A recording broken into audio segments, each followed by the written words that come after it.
Olá, turma do terceiro ano do turno Manhã e Tarde. Tudo bem com vocês, meus amores? Vamos para a nossa segunda aula de língua portuguesa. Hoje nós vamos falar sobre autorretrato. Autorretrato. Vocês já fizeram o seu autorretrato? Tia, eu nem sei o que é isso. Então vamos conhecer, saber um pouco mais. Mas antes de começar a nossa aula, nós vamos para a nossa agenda. E a nossa agenda, nós trazemos hoje a correção da atividade da aula anterior, né, do nosso livro Plus. E nós vamos estudar as páginas 44 e 45. E, para casa, nós vamos responder as páginas 244 a 247. Tá bom, criança? Então, vamos lá, meus amores. Primeiro, vamos para a nossa correção. Nós temos aqui: leia o texto e responda as questões de 1 a 3. Lá no Plus, na página 241, tem esse lindo texto aqui, ó, gente. Vamos lá conhecer um pouco mais. 10 melhores aplicativos para usar como diário. Olha que legal. 10 melhores aplicativos para usar como diário. Escrever o que acontece conosco diariamente é uma excelente forma de acompanhar mudanças em nossa vida, lembrar de momentos importantes e até mesmo guardar memórias queridas. Hoje em dia, um diário físico não é mais a única forma de fazer isso. Você pode ter o seu diário online e ele realmente tem vantagens muito interessantes. Mas a principal é que você não fica dependente de algo físico. Muitos diários trabalham num sistema de nuvem, o que faz com que o usuário possa acessar o seu diário de qualquer parte do mundo ou dispositivo. Já o diário físico, se você o perder, perderá todas as informações. Na verdade, o que esse texto traz é uma comparação entre o diário virtual, né, gente, e o diário físico. E ele traz o quê? As vantagens do diário virtual. Porque você sabe, no diário físico é aquele do papel que você vai escrever, né, que eu utilizo bastante, a escrita mesmo. E aí você, às vezes, quer colar uma imagem, colar alguma coisa. Já no diário virtual, a imagem você apenas compartilha ou copia e cola onde você quiser. Então, você pode usar os dois também, não tem problema, tá, gente? Vai de acordo com o que é interessante para você no momento, tá bom? E aí nós vamos para os questionamentos na página ainda, aí 242. Primeiro, qual a importância de produzir um diário? Por que é importante, gente? Tia, mas não é só por diversão, não. O diário ele tem uma importância, é um gênero textual muito importante, porque nós trabalhamos principalmente a nossa memória. Quando você faz algum registro, passa 2, 3 meses, você retorna lá, você lembra, nossa, foi realmente isso que aconteceu, como foi, quando foi. Eu gosto de botar no meu diário, toda vez eu coloco, além da data, né, eu gosto de colocar a hora que eu estou registrando e a hora do que aconteceu, os acontecimentos, o ano, principalmente, para quando passar. Eu tenho diários que são permanentes, gente. São aqueles diários bem que demoram um tempão. Registro tem um diário que tem ano, mais de um ano, tá? E também tem as minhas agendas, né, que são mais diárias do que o meu próprio diário mesmo, que são meus registros da minha agenda do que eu faço no dia a dia. Igual a agendinha que nós temos aí de conteúdo, você pode fazer a mesma, mas você relatando o que está acontecendo com você. Então, qual é a importância, gente, de produzir um diário? Ó, você deve ter colocado aqui, escrever o que acontece conosco diariamente. É uma excelente forma de acompanhar as mudanças em nossa vida. É lembrar de momentos importantes e até mesmo guardar memórias queridas. Está aqui, gente, a importância de a gente produzir um diário. Tia, eu não coloquei exatamente assim, mas eu coloquei bem parecido. Então, tá certo, viu, gente? Ok se você colocou bem parecido, mas a ideia é essa, a principal, a importância, o objetivo do diário é esse, gente, é o registro do dia a dia, dos acontecimentos importantes da sua vida, né, que para vocês são importantes, e também porque guarda essas memórias queridas, né? Na segunda questão diz: Que expressão é usada no texto para se referir ao diário em que se usa lápis ou caneta? O texto, né, que estava falando dos aplicativos, aí são usados como diário. Ele fez, né, ele usou uma expressão que é uma expressão referente ao diário, é o manuscrito, aquele que você está utilizando, lápis ou caneta. É o diário que ele falou, o diário físico, tá? A expressão usada foi essa. Terceira questão, ainda na página 242, diz: observe os sentidos das palavras em destaque na frase e responda aos itens. Vamos lá para o sentido dela. Muitos diários trabalham num sistema de nuvem, o que faz com que o usuário possa acessar o seu diário de qualquer parte do mundo ou dispositivo. Quando ele fala, eu não entendi o que é o dispositivo. O dispositivo, gente, é um computador, um laptop, um celular, um iPad, um tablet, tá bom? E acessar é você conseguir entrar naquele arquivo com alguma senha. E nuvem é o que, gente? É a memória, onde você vai guardar aquela informação. Mas vamos saber um pouco mais. Letra A. O sentido da palavra nuvem se refere ao que nós vemos no céu? Principalmente no texto, não está falando sobre isso, né, gente? Vamos lá explicar? Não. Não é referente ao que nós vemos no céu, pois nuvem, nesse sentido, se refere à rede mundial de computadores. Tá bom, gente? Onde fica lá armazenadinho e você pode acessar em qualquer dispositivo. A palavra acessar, na letra B, a palavra acessar no trecho acima significa o quê, gente? Concluir, concordar ou visualizar. Vamos levar agora para a frase, o que tinha no texto. Você pode acessar o seu diário de qualquer dispositivo. Se eu colocar, você pode concluir o seu diário, você pode concordar com o seu diário ou você pode visualizar de qualquer dispositivo. Já ficou fácil, né? Que acessar é visualizar. Na letra C, o sentido da palavra dispositivo na frase acima é o mesmo que. Acabei de falar, ó. Quer dizer ordem? Aparelho ou conjunto de leis? Nós estamos falando da tecnologia de computador, nós estamos falando do aparelho, tá bom? Ok, vocês responderam. Próxima. Leia o texto. Os diários antes da internet. Olha só. Os diários eram produzidos para serem lidos somente pelas próprias pessoas ou por um amigo muito íntimo, pois ele reunia diversos segredos. Alguns tipos de diários até incluíam um cadeado com chave. Aqui na escola eu já vi algumas crianças trazendo diário com cadeado, com a chavinha, né, a chave que acompanha o diário. Por quê? Porque era como um caderno de seus segredos, suas memórias, principais memórias. Mesmo que não haja um cadeado e uma chavinha, quando você tem um diário, ali fica colocado para qualquer pessoa que ela não pode abrir e ler sem a sua permissão, certo?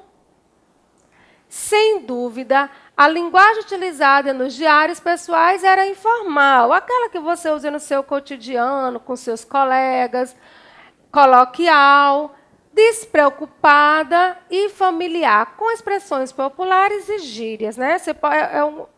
Esse tipo de linguagem que nós colocamos é a linguagem mesmo do dia a dia, que marcavam a oralidade dos textos, haja vista seu número reduzido de leitores. Porque não havia aquela preocupação de ter uma linguagem mais formal? Bom, o diário é meu. São as minhas memórias, são os meus segredos. Então, eu escrevo. Maneira informal não é a maneira de dizer que eu vou escrever errado, tá bom? Cuidado para você não confundir. Depois eu posso escrever de qualquer maneira, errado mesmo, porque ninguém vai ler. Não. Informal quer dizer que aquela linguagem mais simples do dia a dia. Então, mesmo que você esteja escrevendo no seu diário, o diário é para você, só você vai ler, é muito importante a escrita correta da palavra, tá bom? Não está lembrando como é escrito? Precisa a escrita correta da palavra, tá? E aí, olha, esse diário, essa informação está disponível em acesso nesse site, o adaptado foi em 6 de maio de 2019, né, bem recente. E aí, gente, quando eu trago essa ideia do diário com o cadeado, eu lembro que hoje o nosso cadeado virtual é a nossa senha, né, de acesso, que só abre quem tem a senha. Ele fala que aqui um amigo íntimo, então uma pessoa próxima que você queira que ela leia também o seu diário virtual, você dá o acesso à senha para essa pessoa. Então, a quarta questão, na página 243, diz: de acordo com o texto, por que alguns diários traziam um cadeado com chave? Por quê, gente? Porque os diários eles eram produzidos para ser lidos somente pelas próprias pessoas, aquelas que estão escrevendo o diário, ou por um amigo muito íntimo, pois ele reunia diversos segredos. Ó, segredo, gente, que eu falo, são aquelas memórias, coisas nossas. Às vezes, que para nós é um segredo, para outra pessoa que vai ler, nem tanto segredo assim. Quando a gente fala de segredo nesse sentido, é isso. Não são coisas assim que, meu Deus, uma coisa. Não, são os seus segredos mesmo, tá? Coisas pessoais suas. Então, se são coisas suas, coisas pessoais, somente uma pessoa bem íntima, ou mesmo ninguém, pode ter acesso ao seu diário. E o virtual somente com a senha. Na quinta questão diz, uma característica do diário citado no texto. Pronto. Primeiro texto nós falamos dos aplicativos dos diários virtuais. O segundo texto, o diário físico, né, o de papel, com caneta e lápis. Então, característica desse diário aí, do diário. É uma linguagem formal? É uma característica? Sim, né, gente? É uma característica. O registro está em ordem cronológica? Gente, eu estava colocando cada coisinha que foi dito naquele texto, estava com datas? Não, né? Não tinha data ali, não. O texto estava assinado? Também não. Não tinha um texto assinado. Então, a característica do diário citado acima, do diário que eu acabei de ler para você, é o quê? É uma linguagem informal. Se tivesse data lá contando, segunda-feira, 5...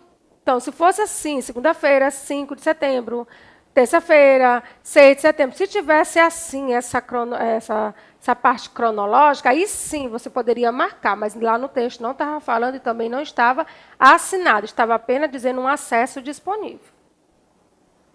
Sexta questão diz, atualmente é possível encontrar nas papelarias diversos modelos diferentes de diários infantis, com cadeados e muito espaço para guardar segredos.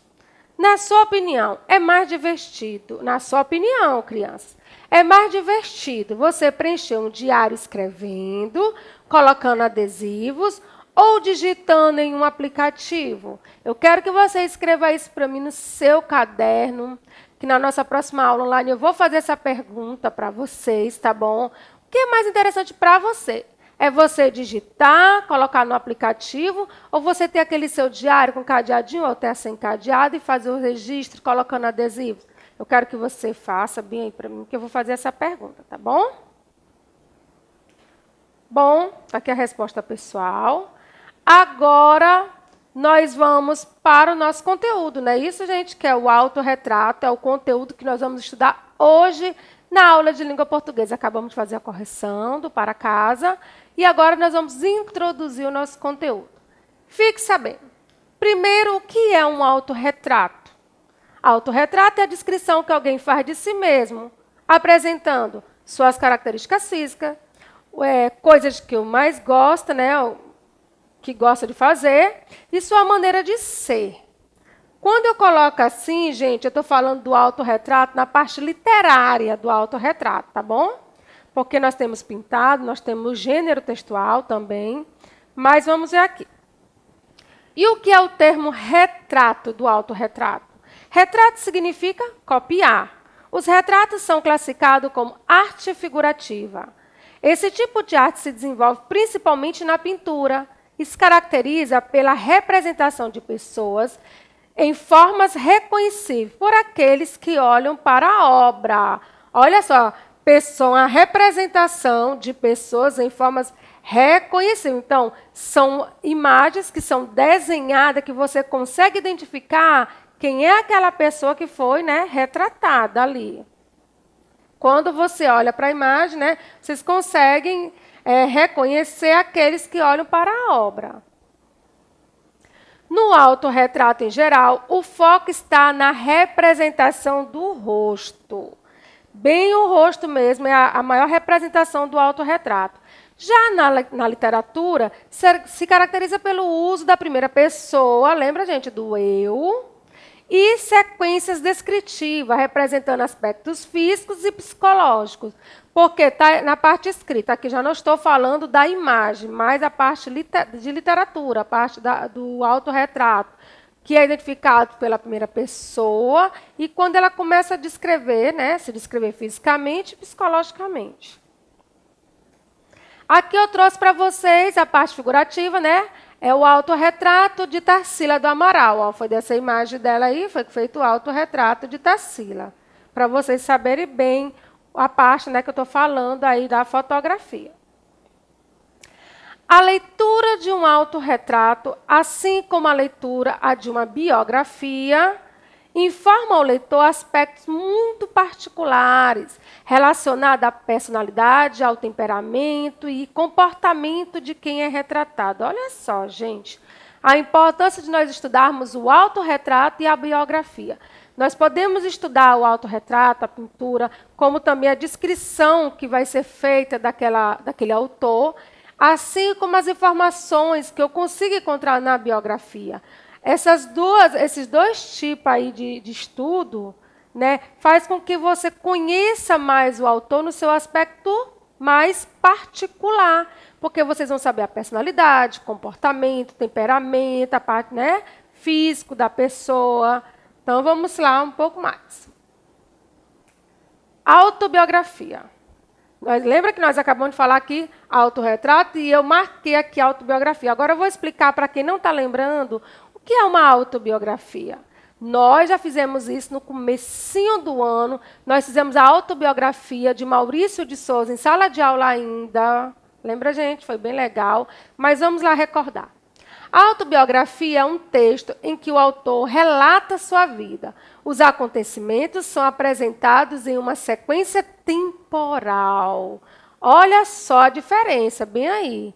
Porque já no autorretrato, ela não tem essa característica de ter uma sequência temporal, diferente da autobiografia. E autobiografia significa auto, por si mesmo, bio, a vida, e grafia, escrita. Olha só, gente, o significado da palavra autobiografia. Por si mesmo, vida e escrita. Então, você escrevendo, né, de você. E aí nós vamos entrar no nosso primeiro texto, aí, o texto 2, da página 44, o primeiro texto de hoje, que fala, né, sobre essa maravilhosa autora, Eva Furnari. Gosto muito, tenho muitos livros dela.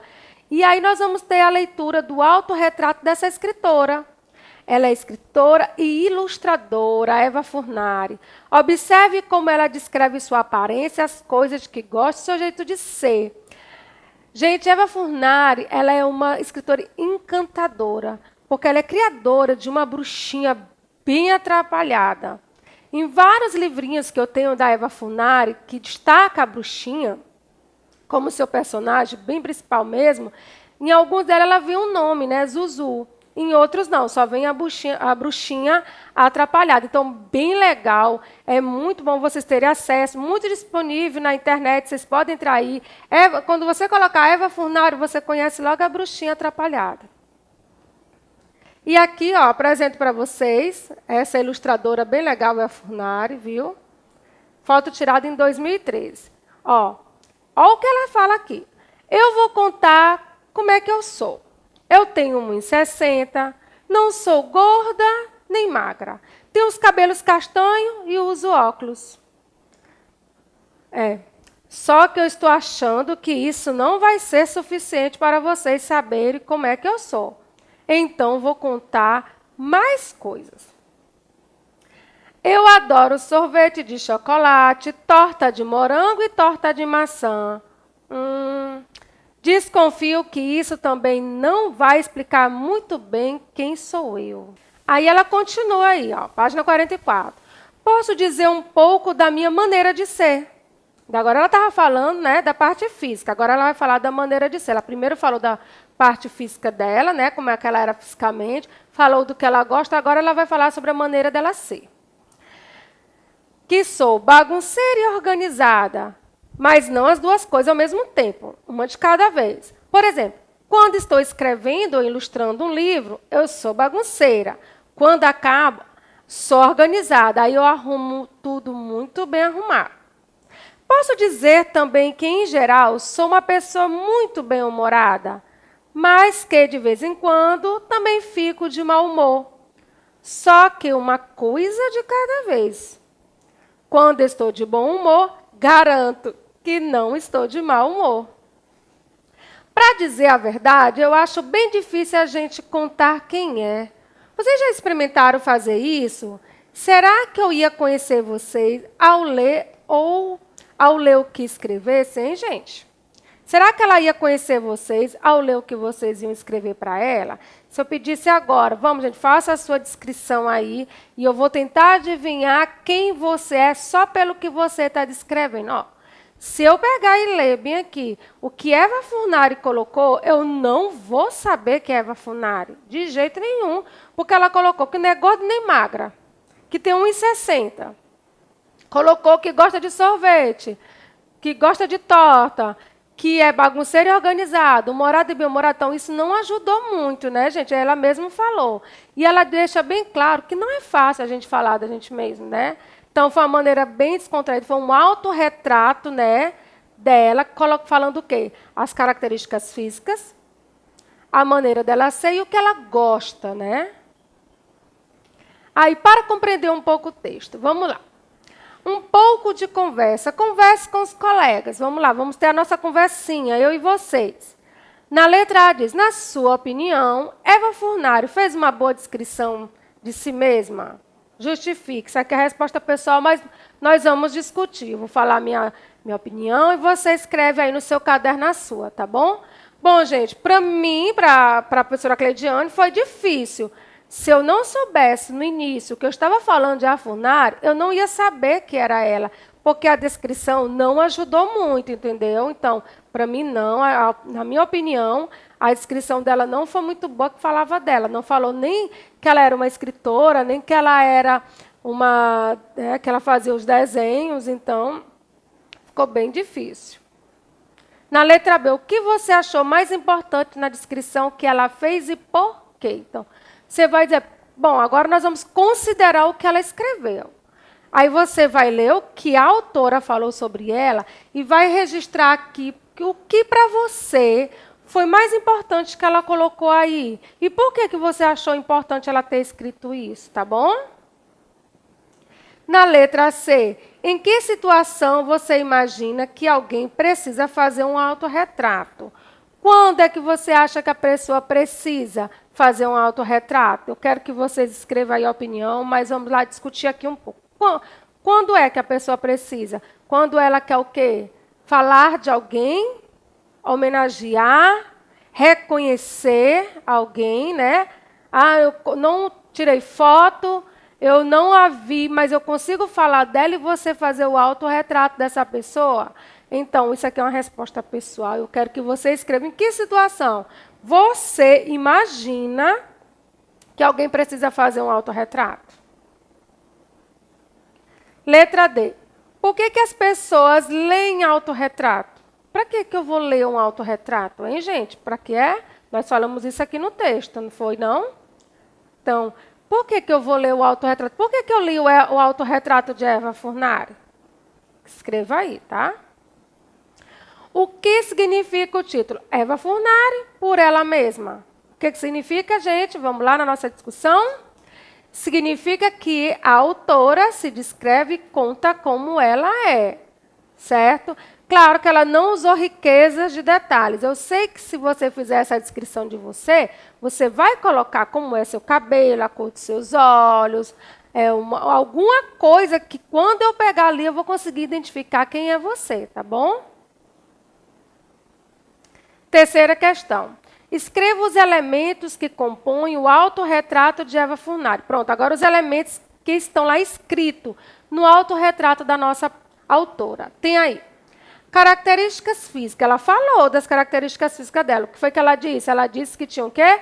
1,60 m, que ela não era nem gorda nem magra, tinha cabelos castanhos e usava óculos.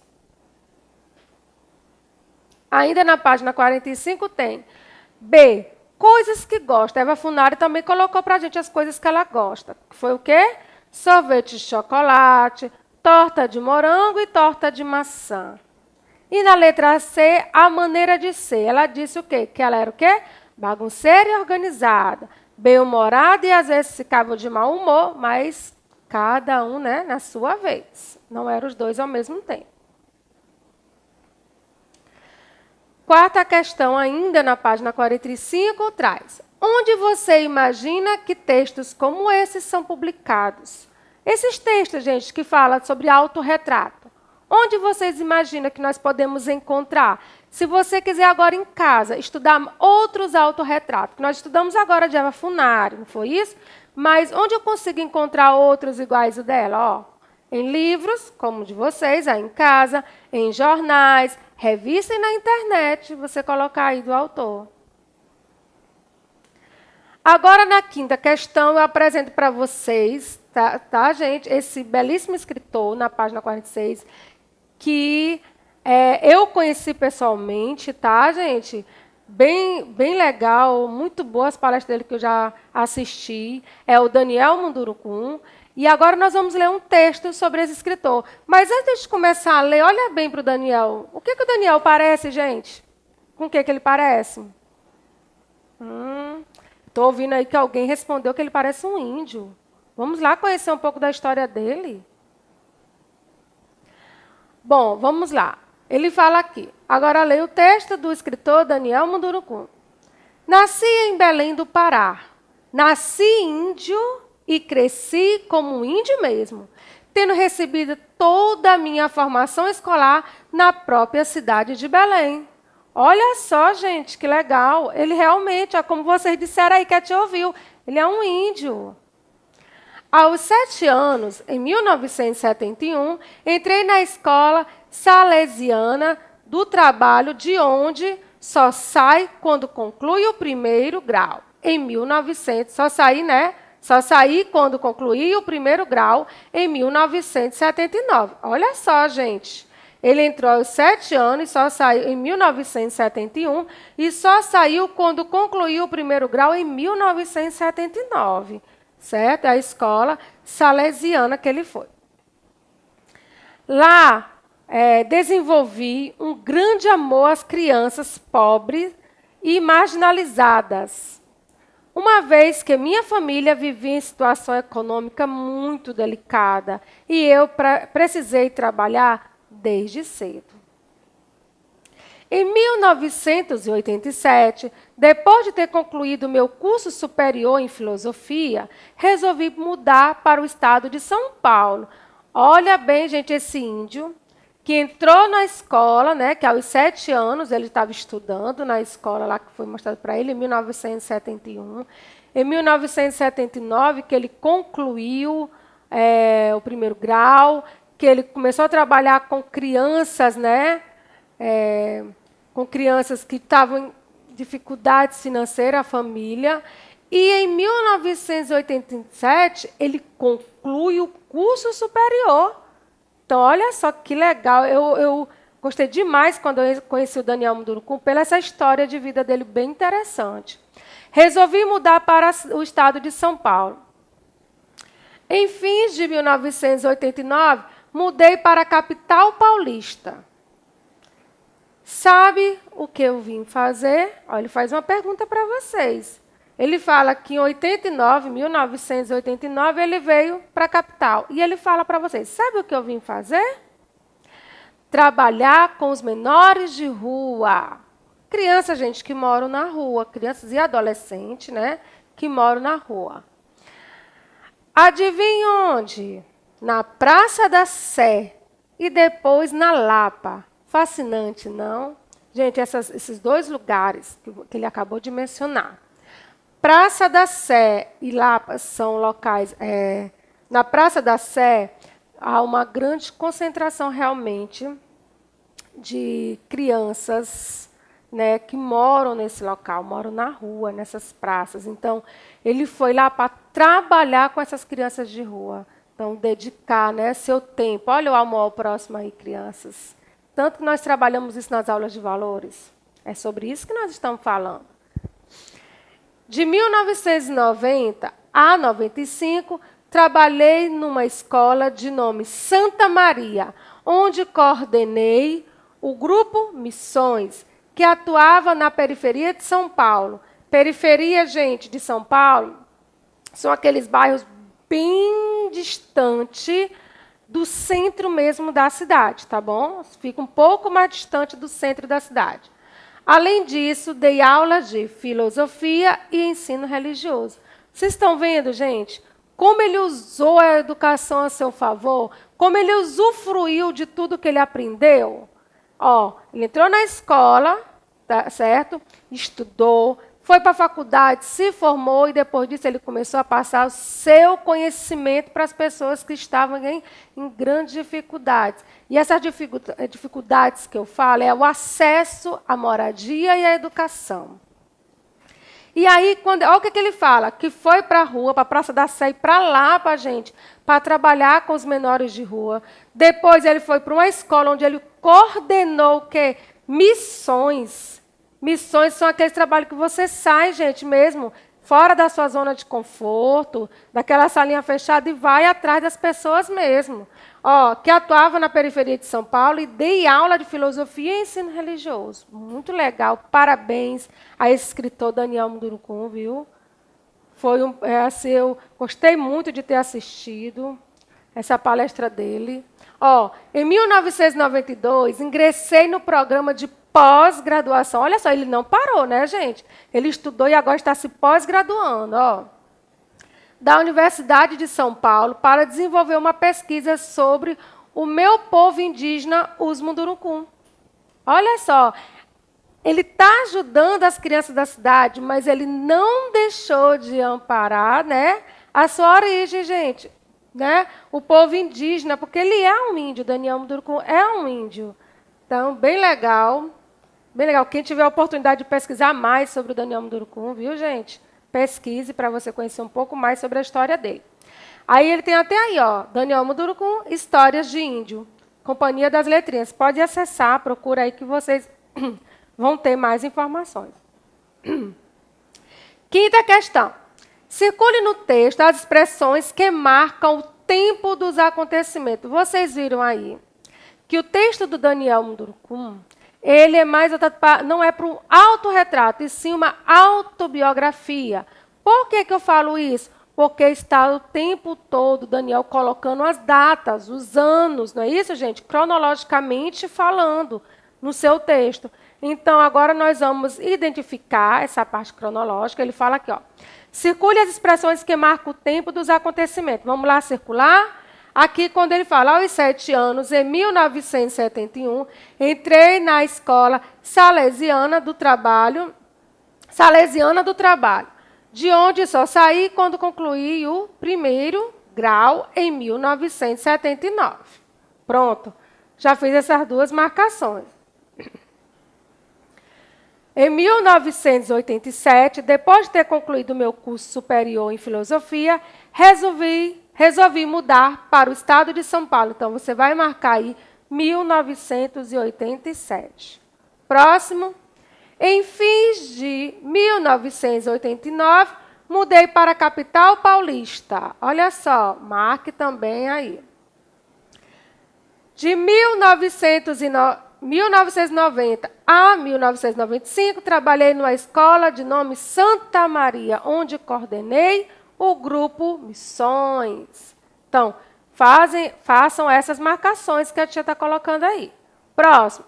Em 1992, ingressei no programa de pós-graduação da Universidade de São Paulo, porque ele queria desenvolver uma pesquisa sobre o povo dele, né, gente? O povo indígena Mundurucum.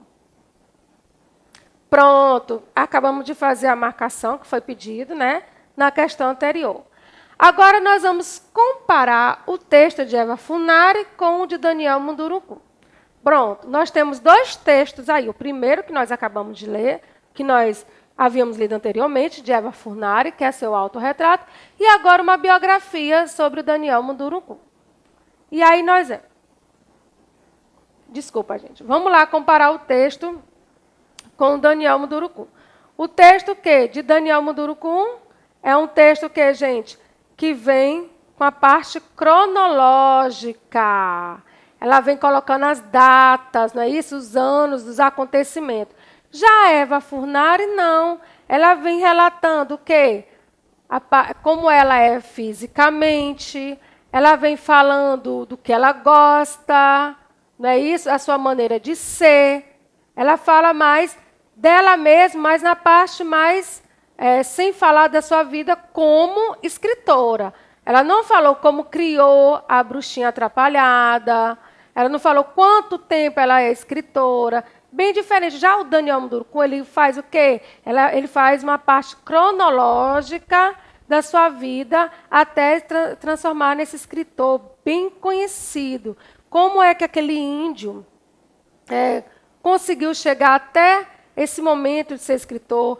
Existem muitas pessoas, muitos índios que hoje são bem reconhecidos, né, que trabalham, que dão aula, que estão aí trabalhando, ajudando as pessoas, não só de sua comunidade, certo? Como o Daniel, que ajuda os meninos de rua na Praça da Sé, na Lapa, e estuda sobre o seu povo indígena. Então, os textos são bem diferentes. Um é um autorretrato e o outro é uma autobiografia. Na letra A, o que Eva Furnari conta ao leitor sobre ela mesma? Quando a gente vai fazer essa comparação de Eva Furnari e Munduruku, olha só, o que ela conta dela mesma? Ela fala que, basicamente, o seu modo de ser e as coisas que ela gosta, e como ela é fisicamente, né? Como ela é fisicamente assim, gente, ela só fala a sua altura, ela não fala nem se é gordo, se é magro, ela fala um meio termo, não é isso? E ela fala que usa óculos. Fala como é que ela gosta, né? Como é que ela é, a maneira de ser e do que ela gosta. E aí eu trouxe para vocês conhecerem um pouco da Bruxinha Atrapalhada, Bruxinha Zuzu, olha só, bruxinha bem legal. Gente, ela vem nessa cozinha mesmo. Assim, os primeiros desenhos feitos por Eva Furnari, da bruxa, da Bruxinha Atrapalhada, era para jornais, para a Folhinha de São Paulo. Por isso que ela vem, a maioria das histórias dessa bruxinha, ela vem em preto e branco, porque ela já adaptava para o jornal, que era preto e branco. Logo depois, com o tempo, existem, claro, histórias da Bruxinha Atrapalhada colorida. Claro, ela continua com o seu vestidinho preto, mas com o cabelinho ruivo, existem outras cores, tá bom, no ambiente. Não só preto e branco, mas a maioria que você vai encontrar dela é assim. Na letra B diz, o que Daniel Munduruku conta sobre ele? Pronto, eu acabei de falar o que Eva Furnari conta sobre ela, e agora o que foi que ele contou sobre ele? Ele fala das coisas que ele fez ao longo de sua vida, onde ele morou, onde estudou e onde trabalhou. Não é isso? Ele não começa falando a altura, se ele é gordo ou é magro, como é seu cabelo, não. Certo? Eu consegui identificar pelo Daniel mesmo, né, que ele parece um índio. Na letra C, qual dos textos apresenta uma sequência temporal? Ah, isso aí ficou fácil, né, gente, de saber qual desses textos aí, o texto do Daniel. Né? Nós acabamos de marcar essa parte cronológica aí do texto dele. E, para finalizar, está aí para vocês, gente, uma dica de leitura. A Bruxinha Atrapalhada, são vários livros feitos por Eva Furnari, dessa personagem maravilhosa. E até a nossa próxima aula. Um beijo. Fica aí essa dica de leitura e de pesquisa, tá, gente? Tchau, até a próxima aula.